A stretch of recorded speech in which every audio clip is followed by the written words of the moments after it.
The woman in the TV. One evening, an 8-year-old girl was sitting at home watching TV with her mother. Suddenly, the screen began to flicker, and an image of a ghostly woman in red appeared on the television without explanation. She was holding a sign written in red ink. The sign read, "This is a special announcement. Parents, please send your children to bed immediately." The mother grew uneasy and told her daughter to go to bed. The girl protested, but her mother was firm. She grabbed the child's hand and led her down the hallway. The little girl obediently went upstairs, climbed into bed, and pulled the covers up, while her mother returned to the living room. When the mother looked back at the TV, the woman on the screen was holding a new sign. It said, "Please wait." The mother sat patiently on the couch, waiting for the special announcement. 5 minutes passed, and she began to grow bored. Then the woman on the screen raised another sign. The writing was small, too small to read clearly from where she sat. The mother slowly got up and moved closer to the television to make out the words. The sign read, "Thank you, your children are already dead." The mother froze in horror. She ran upstairs and burst into her daughter's bedroom. Relief washed over her when she saw her little girl lying in bed, tucked under the blanket up to her neck. But something felt wrong. The blanket wasn't moving. Her daughter wasn't breathing. Slowly, trembling, the mother approached the bed and pulled back the covers. She screamed. On the pillow lay her daughter's severed head. The body was gone. That night, over 500 children died. Police were never able to trace where the television signal came from, and the woman in red was never identified. Black-eyed children. Urban legend or reality? The first documented mentions of children with completely black eyes appeared in Texas police reports in the late 1990s. Several eyewitnesses claimed that these children asked to be let into houses or cars, speaking in a monotone and unnervingly persistent manner. The reports describe cold, emotionless voices, the absence of visible pupils, and the children vanishing instantly as soon as any physical contact was attempted. In a number of cases, sightings were accompanied by streetlights flickering and sudden radio interference, which was also noted in police records from Idaho and Utah. Some witnesses later reported insomnia and a persistent, unexplainable sense of fear. Researchers often interpret this phenomenon as a combination of mass psychology and crypto-social mythology, a modern form of folklore that spreads through storytelling and shared anxiety. This story is a paradox of belief and fear. Humans have always searched for explanations beyond the boundaries of the known, and cases like this bring back a sense of true mystery in a world ruled by rationality. The legend of the poisoned gum that terrified a whole generation. In the late 1980s and early 1990s, a strange rumor swept across the post-Soviet countries. People claimed that Turbo and Love as chewing gums were poisoned. It all began as a word-of-mouth story, spreading quickly among schoolchildren and later picked up by newspapers. Yet not a single official case or confirmation of these so-called poisonings was ever recorded, neither in the USSR nor anywhere else. Researchers of mass panic classify this as a case of moral fear, a phenomenon where society projects danger onto something new and unfamiliar. Turbo and Love is symbolized the Western world, and the rumors reflected the anxiety surrounding foreign influence. Stories like these reveal how public imagination can create real fear out of nothing. Mass rumors aren't just fiction, they're a mirror of their time. The poisoned gum legend reminds us how fear of the unknown can turn into myth, one that outlives everyone who first believed it. The Cursed Halls of Waverly Hills. Silence that holds 63,000 stories. Built in 1910 in Louisville, Kentucky, Waverly Hills Sanatorium became one of the largest tuberculosis treatment centers in the United States. In the pre-antibiotic era, doctors used radical and painful methods, from artificial lung collapse to ultraviolet radiation therapy. The death rate was horrifying, up to 100 people a day. To hide the true scale of the tragedy, the bodies of the deceased were taken away through an underground passage known as the Body Chute, stretching nearly 150 meters. It led from the morgue beneath the hospital to the hillside, where the bodies were discreetly loaded into trucks, far from the eyes of surviving patients. Today, this tunnel is one of the most infamous sites of urban legends and paranormal investigations. The story of Waverly Hills is not just a record of disease. It's a mirror of humanity's fear of mortality. Here, science collided with ethics, and the secrets buried in its underground halls became myths through which the past still whispers. Mystical legends of New York. Once, on an island at the mouth of the Hudson River, there were Native American burial grounds and sacred sites. The island was called Shanashkinek, which meant a place to speak with the ancestors. In the 1620s, the Dutch founded a colony nearby and named it New Amsterdam. In 1626, the colonists leased the island from the Sioux for 10 years, promising not to disturb the ancestral graves. According to one legend, when the agreed time came, the native people returned to receive the payment they had been promised, but the Dutch met them with musket fire. The Sioux placed a curse on the island and renamed it Manhattan, which meant the place where we were deceived. However, the official explanation is different. The name comes from Monohota, which in one of the Algonquian languages means hilly island or small island. And since there are very few historical sources about the Sioux version, or the original sacred name, we can't be sure where the legend came from. But that's the nature of legends. No one knows exactly where they start, yet they survive. Later, the colonists destroyed the ancient burial ground, but for a long time nothing could be built there. Stones cracked, walls collapsed. In the second half of the 17th century, the British took control of the area and renamed New Amsterdam to New York.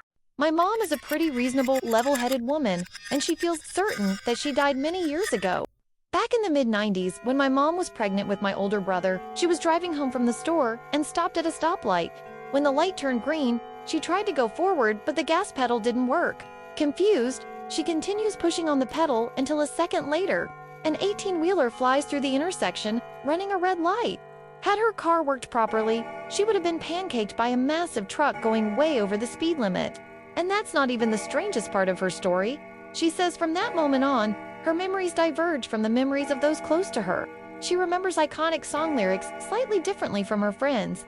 Bible verses she's had memorized her whole life, she now seems to quote incorrectly, and she includes this one in her story, so I will too. I'm skeptical of the Chinese government here, but I also wasn't born yet. She swears she saw Tankman at Tiananmen Square get run over on live TV, and it was such a crucial memory for her because it was the first time she saw my dad cry.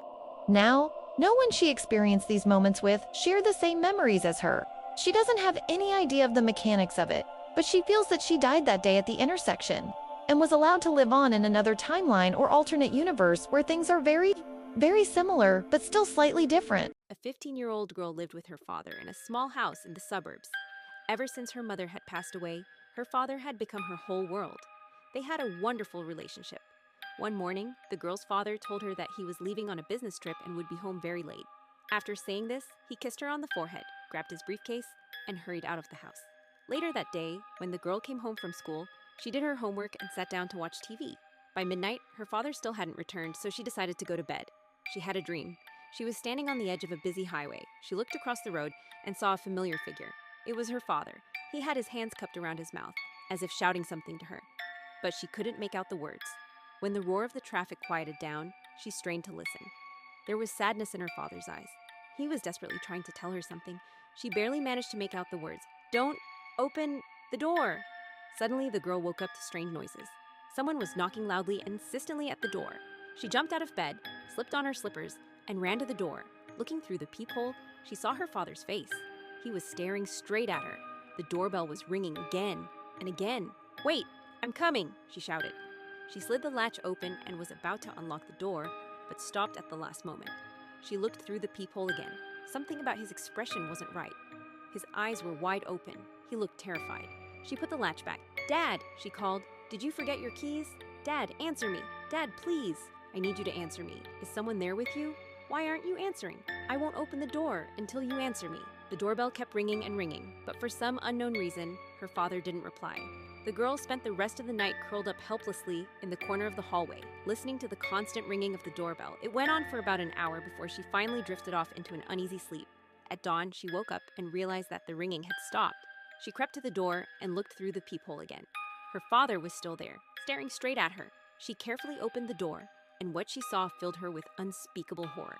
Her father's severed head was nailed to the door at the level of the peephole. Attached to the doorbell was a note. It read, "Smart girl." Do you believe in reincarnation?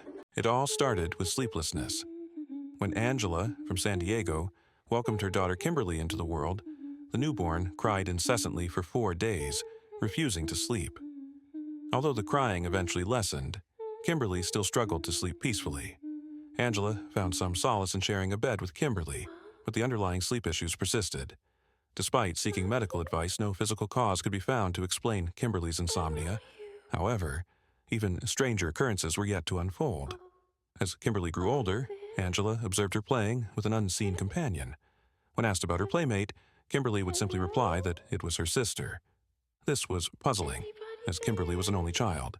When reminded of this fact, Kimberly would insist that the sister was from her past life. Concerned but empathetic, Angela decided not to dismiss Kimberly's assertions and instead gently inquired about this alleged sister. Gradually, Angela began to uncover astonishing details. Kimberly disclosed that her sister's name was Sarah and that she longed to play with her out of regret. Kimberly explained that in her previous life, her sister Sarah had accidentally pushed her into a fire, resulting in her death. Sarah, consumed by guilt, continued to visit Kimberly in the present. Now, 21 years old, Kimberly still senses Sarah's presence. Both Kimberly and Angela hope that not only Kimberly can find closure, but that Sarah too can find peace and move on to her next life. My old friend once told me a story that was more chilling than anything you'd see in a horror movie. Her acquaintance met a very charming young man at a nightclub. Handsome, well-dressed, polite, the kind of person anyone would feel safe around. They danced, talked, shared a few kisses. He invited her over for a cup of coffee, but she decided to wait and just exchanged phone numbers with him.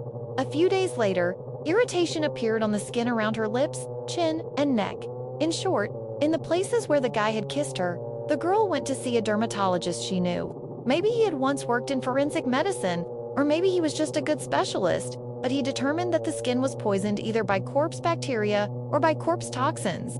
They contacted the police, found the guy by his phone number. In his apartment, they found 2 female bodies, which the pleasant and well-mannered young man had violated and gradually eaten. Cases of live burial, not a grim fiction, but a real tragedy.